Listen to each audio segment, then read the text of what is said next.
নমস্কাৰ প্ৰিয় দৰ্শক ৰিটাছ লাইফৰ অন্যটা ব্লগলৈ আপোনালোকক আদৰণি জনাইছো। আনদিনাৰ দৰে আজিও আপোনালোকলৈ লৈ আহিছো আন এটা নতুন ৰেচিপি। আজি বনাবলৈ লৈছো লোকেল বাহু মাছৰ এটা গ্ৰেভি। আপোনালোকে এনেকৈ মাজে সময় বনাই খাই চাওকচোন, ইয়াৰো এটা সুকীয়া সোৱাদ আছে।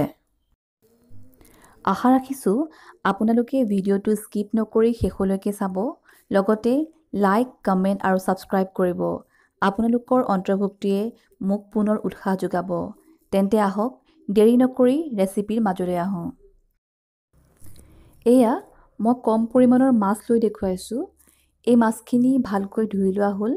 ইয়াত দিছোঁ হালধি আৰু নিমখ। নিমখ আৰু হালধিখিনি ভালকৈ সানি লোৱা হৈছে।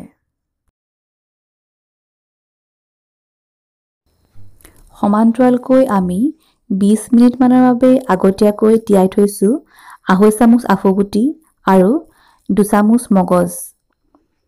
এনেকৈ আগতীয়াকৈ তিয়াই থলে ইয়াক পেষ্ট কৰিবৰ বাবে সুবিধা হয়। আনহাতে গেছত এখন কেৰাহী পাতি আমি তাত জুই দিম আৰু কেৰাহী গৰম হোৱাৰ লগে লগে আমি তাত তেল দি মিডিয়াম ফ্লেমত মাছখিনি ফ্ৰাই কৰিম।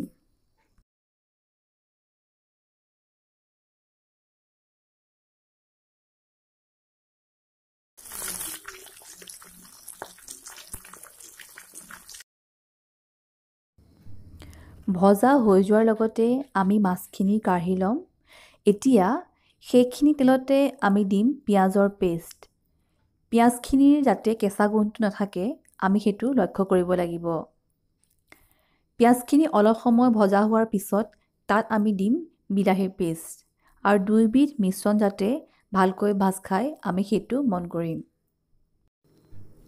দুয়োবিধ মিশ্ৰণ ভালকৈ ভজা হোৱাৰ পিছত ইয়াত দিছোঁ আফু, মগজ আৰু 2টা শুকান জলকীয়াৰ পেষ্ট।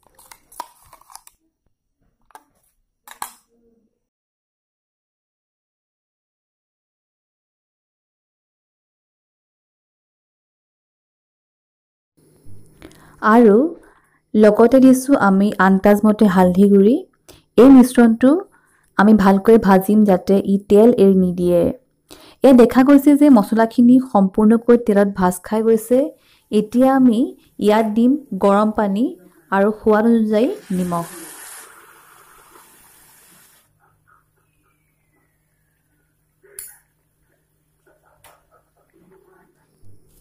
উতল অহাৰ লগে লগে আমি ভাজি থোৱা মাছখিনি দি দিছোঁ আৰু ধনিয়া পাত দি 2 মিনিটমানৰ বাবে ঢাকি দিছোঁ।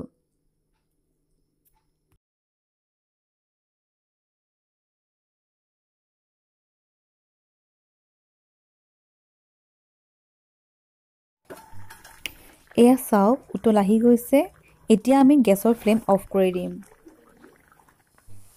প্ৰিয় দৰ্শক, আশা কৰোঁ আপোনালোকে আজিৰ ৰেচিপিটো ভাল পালে।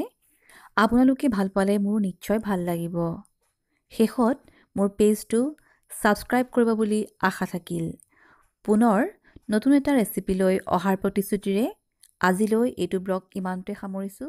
ধন্যবাদ।